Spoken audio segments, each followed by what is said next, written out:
Esta historia comienza con un lápiz.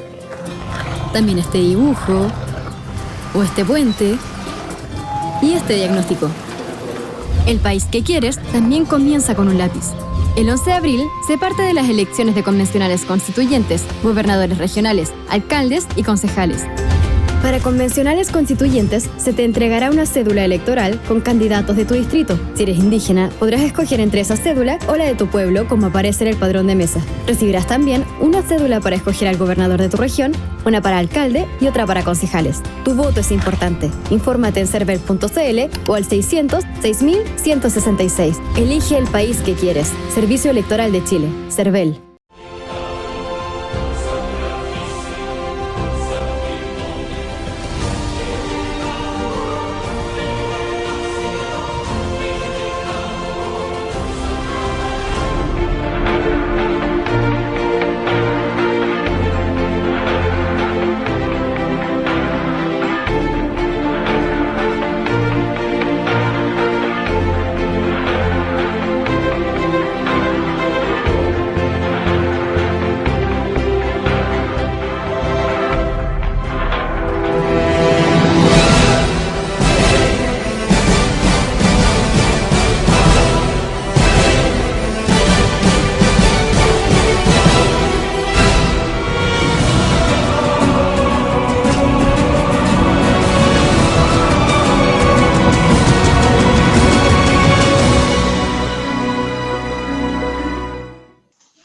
Bien, comienza tu local aquí en Quinta Visión Televisión. Como siempre, gracias por la sintonía. El programa de hoy es un programa que lo hacemos y en particular quiero agradecer a Edith Quiroz, consejera regional de la provincia de Los Andes, al doctor Roberto Burgos, consejero regional de la provincia de Valparaíso, y Roy Creighton, consejero regional de la provincia de San Antonio. Lo hacemos con mucha preocupación, en particular por las últimas cifras que ha entregado el ministro, usted sabe, a eso del mediodía. Muchos quedamos inquietos porque, no, miren, somos regionalistas. En la región metropolitana, 4 millones de personas van a cuarentena total. Pero nos importa lo que está ocurriendo fundamentalmente aquí en nuestra región y por eso hemos convocado a la y los consejeros regionales para poder, además, Roberto Burgos es presidente de la Comisión Salud, ¿no es verdad, Roberto? Así es. Sí. Bueno, quiero saludar entonces a Edith, a Roy y a Roberto. Edith, gracias por acompañarnos. Muchísimas gracias a ustedes, Carlos. Encantada Roy, de poder compartir. Bueno, lo mismo. Saludos, muchas gracias por la invitación. Y claro, como no, a Roberto. Muchas gracias, digamos, por esta ocasión, digamos, con un tema que es muy preocupante. Bien, las últimas cifras de parte del Ministerio de Salud dicen lo siguiente, y aquí en la región aumenta la positividad. Cifras regionales este día viernes, casos nuevos 411, total acumulados 51.823, casos activos 2.238, fallecidos.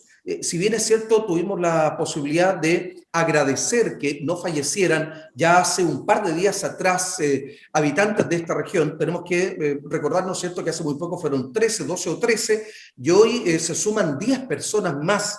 Los casos nuevos a nivel nacional son 5.325, acumulados 845.450. Un par de datos más para dejarlos a ustedes.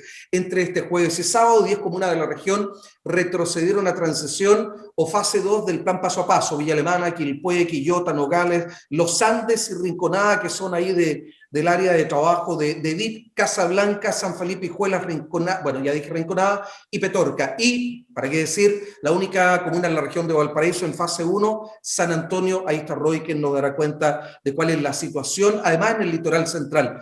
Doctor Burgos, esta es la realidad. Tercera ola, sin duda, parece que se adelantó, ¿no es cierto? De eso desprendemos de lo que nos informó el ministro. Claro, una situación muy preocupante. Yo creo que se están viendo cifras que no se veían desde mediados de junio del año 2020, que fue la etapa más dura. Un solo dato, por ejemplo, cuando recién partió la pandemia, la capacidad de camas UCI que tenía el país eran 1.200 camas, con un gran esfuerzo, y ahí hay que hacer un reconocimiento a los equipos de salud, a todos en el fondo. se logró llegar a 3.300 camas en el periodo más crítico, 3.300 camas de UCI a nivel nacional. Y en el periodo más crítico de la pandemia, las camas, de esas camas, las que fueron utilizadas por pacientes COVID, llegó a 2.100. Y en el mejor momento, cuando esto ya fue amainando, ¿cierto? Como a mediados de noviembre, de esas 2.100 camas COVID, UCI, COVID, se retrocedió, digamos, a una utilización de menos de 700 camas COVID. Como decía, de 1.200 se llegó a 3.300, la diferencia en el periodo más crítico de las 2.100 camas de uso COVID eran las camas, por supuesto, de las otras enfermedades no COVID que siguen existiendo.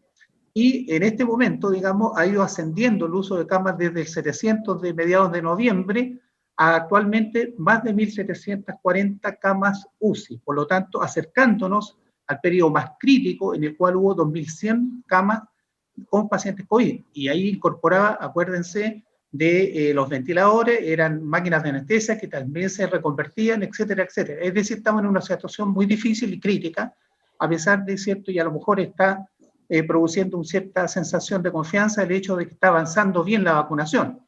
Eso puede impactar posteriormente en que se necesiten menos camas de UCI, pero eso no va a ser inmediato. Va a ser en 3, 4, 5, 6 semanas más. Ahora está muy difícil y, por supuesto, llamar a la conciencia de todos del autocuidado y prevención. Sí, lo último por ahí, luego con Edith, Roberto. A ver, esto se debe sin duda a este permiso especial de vacaciones, a la conducta descuidada y irresponsable de los veraneantes. La Sochimi dice que están ocupadas el 94% de las camas que estaban disponibles, es decir, estamos entrando en una zona muy crítica. Claro, porque de las 3.300 camas que se llegó a tener, luego disminuyó, ¿cierto? Porque hubo algunas máquinas de anestesia, entonces habían pabellones que se utilizaban, pero hay que seguir haciendo las intervenciones quirúrgicas. Por lo tanto, actualmente hay cerca de 2.700 camas totales, UCI, y de esas 2.700 ya hay 1.750, ¿cierto?, en uso por pacientes COVID. Por lo tanto, la diferencia está siendo utilizada por pacientes no COVID que están existiendo y tienen enfermedades graves y que hay que atender. Por eso se habla de un 94%, es decir, está saturado el sistema y sobretensionado el sistema de salud. Y ahí, bueno, nuevamente hemos hecho tanto reconocimiento a todo el personal de salud que día a día está bregando, ya son como casi un año, en el cual no tienen acceso a vacaciones, están sobrepresionados por el trabajo extenuante que está produciendo esta pandemia. Sin duda, un costo para ellas y ellos. Edith, la situación en la provincia, además eres presidenta de la Comisión Turismo y presidenta también ¿cuál es el nombre? Agrupación de la Gobernanza de Turismo del Valle de Aconcagua. Perfecto. Bueno, Carlos, la verdad es que es tremendamente lamentable. O sea, a un año prácticamente de que tuvimos los primeros casos de COVID en el país, pensábamos que la situación iba a ser distinta. La verdad es que no creíamos de que íbamos a tener rebrotes tan importantes y tal como lo ha señalado el doctor Burgos, estamos en una situación crítica y muy compleja al día de hoy. Particularmente en mi provincia y en el Valle de la Aconcagua, fundamentalmente tenemos 3 comunas, 2 de cabeceras de provincia, que es Los Andes y San Felipe, y la comuna de Rinconada, que retroceden a la fase 2, lo cual es tremendamente lamentable porque teníamos ya una mediana regularidad, sobre todo en lo que tiene que ver con mi área, digamos, con el tema de turismo, de poder ir teniendo un funcionamiento medianamente regular. Lamentablemente los hechos nos han dicho lo contrario. En la comuna de Los Andes, particularmente en las últimas 2 semanas, hemos tenido un aumento considerable de casos, que en un principio se pensaba que era un foco puntual que se dio dentro de la cárcel, pero posteriormente hemos ido teniendo casos diariamente. O sea, por ejemplo, en el día de hoy hemos tenido 16 casos, en el día de ayer hemos tenido 25 casos en la comuna de Los Andes, precisamente tal. Así que el llamado fundamentalmente es al autocuidado y a ser muy responsable. Nos hemos relajado quizás con el tema de las vacaciones y hemos creído que entrando ya al tema de la vacunación, también esto iba a irse conteniendo de alguna manera. Pero este virus nos da sorpresa desde el inicio y la verdad es que todos son incógnitas. Así que el llamado fundamentalmente a todos, a todos los habitantes de la región de Valparaíso es al autocuidado y hacer un turismo responsable, por sobre todas las cosas. Roy, gracias Edith, Roy hace poco se viralizó un video que daba cuenta, mostraba a una familia, seguro que lo vimos todos, que desafiaba y hacía mofa y andaba al interior del supermercado. No sabemos qué ocurrió con la seguridad, porque cada vez que uno no entra se lo olvida o no está cubierta la nariz y la boca, la guardia privada que hay te lo advierte y te lo exige. No sabemos qué fue lo que ocurrió, parece que entraron, se la sacaron, desafiando a cualquiera. Esas son las situaciones que están ocurriendo en nuestro país, las fiestas clandestinas, etcétera, etcétera. San Antonio es digamos que es la única comuna en la región que está en cuarentena total. Así es, bueno, lo hemos hablado un millón de veces. Permíteme saludar a mi amigo Roberto Burgo, presidente de la Comisión de Salud, y a mi amiga Edith Quiroz, presidente de la Comisión de Turismo. Mira, yo agradezco la posibilidad que tú nos das para dar a conocer ciertos aspectos que me parecen relevantes respecto a la situación crítica que estamos viviendo en la región. Lo señalaba muy bien Roberto, y lo viene señalando hace un montón de tiempo en su calidad de presidente de la Comisión de Salud y también como médico. La situación hospitalaria en la región es catastrófica. Tenemos una sobresaturación, tenemos al personal completo, TENS, enfermeras, médicos, con una situación de colapso de sanidad mental que está al borde, ¿no es cierto?, con mucha licencia médica, y la situación es compleja. Entonces, a mí me llama profundamente la atención que no hayamos hecho las cosas mejor como las veníamos denunciando hace algún tiempo. Nosotros tuvimos en el periodo más crítico 1 mes y medio sin autoridad sanitaria. Por Dios. Entonces no había una planificación, había un desorden y un caos absoluto respecto a cuáles eran las medidas que se estaban tomando. En mi litoral, las playas estaban llenas todos los días, sin resguardo, sin mascarilla, con movilidad, absolutamente. Mira, te quiero decir una cosa, yo estoy en un tercer piso, en Yoyeo, en pleno centro de Yoyeo, en la calle Independencia, y la gente se desplaza libremente por la vereda y no hay control de ningún tipo. En este minuto, yo lo estoy observando. Entonces, y eso que estamos con restricción absoluta, con cuarentena total. Y la situación es compleja. Tenemos un hospital saturado y además las barreras de San Antonio son torpes, porque para hacer un plan que sea eficiente y eficaz desde el punto de vista de prevenir la contaminación, lo que tenemos que hacer es cerrar la provincia. Si mientras esté la provincia abierta, Cartagena y Santo Domingo, El Quisco, El Tao, Algarrobo, son comunas que están entrelazadas y tienen 1000 pasos. Entonces tú no puedes, además, con un personal de policía agotado, con el ejército agotado, prohibir la movilidad. Y la movilidad se está dando libremente casi. Entonces, tenemos una situación compleja. Yo creo que hay que tomar medidas bastante estrictas, porque lo decía el ministro París recién ayer y hoy día en la mañana, estamos frente a un nuevo rebrote que lo tenían programado por fin de mes, pero estamos viendo las cifras que se están dando ahora, y tenemos que tener la capacidad para revertir esta situación. Mira, los colegios entraron a clase. Te quiero contar una anécdota en 3 segundos. Entraron a clase. ¿Qué pasa ya que está Roberto aquí, qué pasa con los niños que tienen enfermedades base? Por ejemplo, asma. Que está en 2º o 3º básico. Ese niño va a tener complicaciones, no como los demás, va a tener complicaciones. Y esta enfermedad nos ataca a todos pues, indistintamente. Tengo un profe de educación física que tuvo una situación crítica, 26 años, profe de educación física, una situación crítica, con una vida saludable, sin enfermedades base, tuvo 4 días crítico, a punto de perder la vida. Entonces, no hemos tomado todavía la vida de conciencia. No hay falta de información de la autoridad pública, tenemos colapso hospitalario y esto lo pudimos haber hecho mejor, sin lugar a dudas, y hoy día tenemos que ver cómo revertimos esta situación de contingencia en forma urgente, Carlos. Perfecto. Doctor Burgos, el ministro anuncia medidas más estrictas. ¿Qué medidas más estrictas? Si alargamos el toque de queda, ¿no es verdad?, 1 hora más, se generó el permiso especial de vacaciones. ¿Qué es más estricto cuando en la locomoción colectiva o pública, el transporte, las personas ni siquiera están separadas por medio centímetro, van pegadas y así en ciertos horarios las micros van llenas? ¿Cuáles son las medidas más estrictas que usted cree se podrían aplicar? Bueno, yo creo que las medidas que hasta el momento se han aplicado son bastante duras, digamos, para la población, digamos, las sentido dura. Lo que ocurre es lo siguiente, que cuando tú... tendría que ser mucho más estricto de lo que es. Eso es verdad desde el punto de vista de la salud pública, pero la verdad es que en general, en el mundo entero, las poblaciones en general tienden a agotarse, tienden a cansarse, y también hay algunos determinantes sociales que hacen como más complejo y difícil, por ejemplo, en cuarentenarse o hacer una cuarentena más estricta si no tenemos las viviendas suficientemente, digamos, amplias, si no tienen las capacidades para que la gente y los jóvenes, por ejemplo, puedan estar en su pieza, digamos, a lo mejor haciendo sus clases online o haciendo, digamos, interactuando con sus pares, digamos, a través.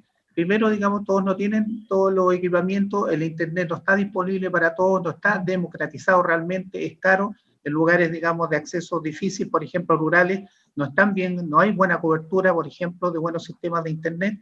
Segundo, la vivienda no tiene las capacidades, digamos, no son lo suficientemente dignas como para poder hacer con facilidad estas cuarentenas. Entonces, la gente de niveles económicos más altos sí puede hacer cuarentenas sufriendo bastante, pero no como la gente que tiene pocos recursos, donde establecer, digamos, regímenes muy estrictos cuesta mucho más y sobre todo si se prolongan en el tiempo. Por ejemplo, tenemos la situación de Argentina, que hizo la cuarentena más extensa del mundo, y sin embargo las cifras lo están golpeando fuertemente a ellos. ¿Por qué? Porque la gente se cansó, porque la gente que tiene menos ingresos tiene que salir necesariamente al día a día y transgrede, digamos, las cuarentenas si es que el Estado no es suficientemente capaz de generarle los recursos que esa gente no está teniendo porque vive al día a día. Y sobre todo porque esa gente cuesta más focalizarla, porque cuesta más encontrarla. Entonces, muchas de las ayudas tienen que ser, ¿cierto?, estandarizados a través de sistemas de bases de datos, y mucha de esa gente en realidad está al margen de todos los datos, y por lo tanto es más difícil para un Estado llegar con ayuda pronta para que pueda mantenerse, digamos, en esa insuficiencia, digamos, de tener que salir el día a día a ganarse el pan. Es decir, hay medidas más estrictas que se pueden hacer, pero pasan sobre todo por asegurar la supervivencia de las personas en el día a día. Y eso es una cosa compleja y que yo creo que Chile, si bien es cierto, ha hecho esfuerzos, está al debe todavía en esa necesidad que tiene la gente de menos recursos para poder acatar esta cuarentena o restricciones, digamos, más estrictas. Mire, doctor, voy a ir con Edith. He sido testigo en la ruta donde se debe fiscalizar de la 6-8 de la región de Valparaíso a la metropolitana, y en particular cuando se han generado estos permisos especiales de vacaciones, y los controles son aleatorios. El carabinero, y ustedes lo saben, lo han visto, y allí puede pasar cualquier cosa. Efectivamente, alguien sin permiso, porque es cosa de ir calculando. Lo doy solo como un dato porque es real. Ahora, ¿cómo es posible, Edith, que aún algunos no logren entender que el principal valor en esto es la vida, contrario a ello, la muerte? Eso parece de verdad incomprensible, pero desgraciadamente no tenemos esa conciencia, y como te lo dije anteriormente, el tema de la época de vacaciones como que permitió, y las bajas también que tuvimos de un poco de control del virus, nos llevó a una especie de relajo al cual nos hemos ido acostumbrando, pero hoy día tenemos que tener esa conciencia, y vuelvo a decir, o sea, el llamado es que el autocuidado es lo más importante, y tenemos que evitar estar en los lugares de mucha aglomeración de gente, tenemos que evitar estar mucho también en nuestras casas, porque a veces muchos contagios también se dan dentro de los núcleos familiares, como diciendo todos nos conocemos, no tenemos problemas, nos juntamos y no tenemos los cuidados pertinentes de la distancia, de la mascarilla, de distintas cosas. Así que yo creo que tenemos que tomar conciencia. Hoy día estamos, tal como lo mencionó el doctor Burgos, estamos en una situación casi tan crítica como lo tuvimos en el centro de la epidemia, que fue en el mes de junio o julio, y hoy día no tenemos conciencia de eso. Entonces, por lo tanto, si no queremos medidas más drásticas, obviamente que tenemos que colaborar en el autocuidado, colaborar. Hoy día tenemos también los niños que, si bien es cierto, han entrado a clase, en algunos colegios han podido hacerlo de forma presencial. Muchas veces ellos no presentan los síntomas, pero sí son vectores. Entonces, por lo tanto, hay que tener muchísimo cuidado ahí, pero principalmente yo creo que cada uno, los jefes de familia, las mamás, tenemos que seguir predicando y evangelizando para que se tome esta conciencia por el bien de todos. Como tú bien lo decías al principio, es la vida o la muerte, estamos frente a eso. Así que, aunque suene duro, hay que tomar la conciencia. Gracias, Edith. Por favor, Roy, un par de minutos para dejarle el cierre al doctor Roberto Burgos para que además nos entregue algunos tips, una vez más, recomendaciones, una vez más. Un error haber vuelto a clases antes de terminar con el proceso de vacunación masiva, Roy, haber apresurado esto después de haber estado un año trabajando de manera virtual, lo digo para los que tomaron la decisión de volver en lo presencial. No, sin lugar a dudas, tenemos colegios que ya vemos brotes de infección en colegios a menos de 4 días de haber ingresado a clase. Entonces, efectivamente, ahí tenemos, por un lado, una información que nos entregaba el gobierno que es contradictoria con lo que estamos viviendo. Entonces, y esto no significa echarle la culpa a un gobierno a otro, porque es una lata caer en la politiquería cuando estamos en medio de una pandemia tan terrible. Pero efectivamente hay señales equívocas y que fueron en su momento recomendadas por el Colmen, por el Colegio Médico, que no era prudente hacer esto, y también por el Colegio de Profesores, que a esta altura no tenemos los profesores vacunados. Entonces la situación es súper compleja. Mira, yo terminar, porque el tiempo es oro, yo terminar haciendo un frenético llamado a las autoridades para que por favor se preocupen de nuestra región, de nuestra provincia. En nuestra provincia tenemos, insisto, una situación calamitosa, tenemos muchos infectados, nuestros pacientes están siendo derivados al hospital de San Felipe. Eso, ¿sabes lo que conlleva? Que las familias más humildes no pueden trasladarse con sus enfermos, si estamos hablando del otro lado de la región. Entonces la situación para nosotros es extremadamente compleja y lo que necesitamos es que se tomen medidas restrictivas por la movilidad de la gente y por la saturación. Yo te quiero insistir, en este minuto estamos en cuarentena total en San Antonio, la gente se mueve por la calle libremente, no hay control de ningún tipo. Entonces vamos a colapsar una vez más y vamos a tener una situación súper compleja, inclusive más compleja del pleno pic de la pandemia. Así que el llamado es, por favor, tómenos en cuenta. Roberto, ¿puede ser la tercera ola más dañina o peor que la segunda y que la primera? ¿O que la primera, comparemos con la primera? Claro, yo diría que todo lo contrario, o sea, deberíamos esperar, digamos, que tuviéramos una mejor situación. Están los ventiladores, ¿cierto? Están, digamos, los equipos de salud más preparados, pero sin embargo están más extenuados, porque han sido jornadas larguísimas, sin vacaciones, sin posibilidad de establecer el descanso necesario físico y mental.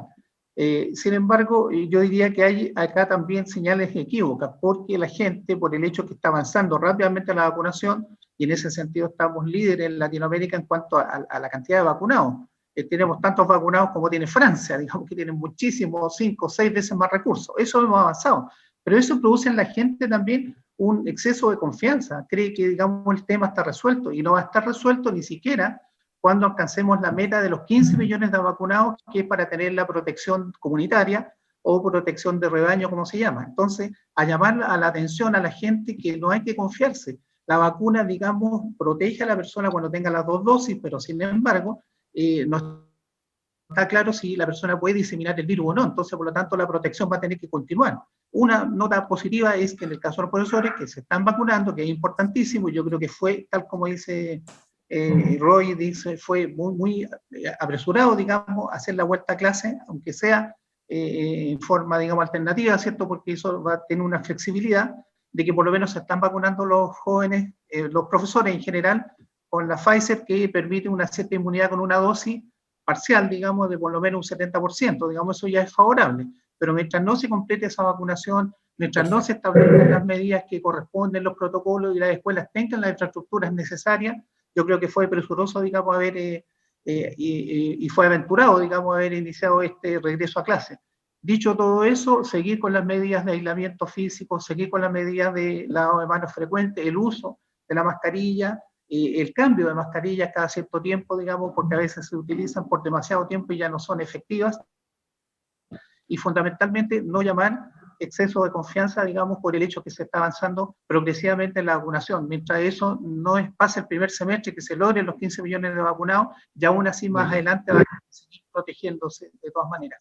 Algo bueno y positivo entre todo esto, que el valor de las mascarillas quirúrgicas ha bajado. Por lo tanto, hoy día son de más fácil acceso, y es muy importante lo que dice Roberto. Hay que cambiárselas. He visto unas que eran blancas y ya ni siquiera están gris o plomas, están negras. no solo nos sirven, sino que además se da cuenta de la falta de preocupación, de respeto por el otro. Quiero agradecer hoy en particular, a propósito del aumento de positividad en la región por COVID-19, la disponibilidad de esta consejera y estos consejeros regionales. Quiero comentárselos a ustedes, nuestras y nuestros televidentes, que estuvieron disponibles inmediatamente para poder compartir con nosotros tu voz local. Edith Quiroz, Roberto Burgos y Roy Creighton, muchas gracias. Les debemos una a nosotros hoy día. Gracias por haber estado allí. Nos vemos en un Muchas gracias a ustedes, Carlos. Un abrazo, Que tengamos el fin de semana. Roberto, Carlos.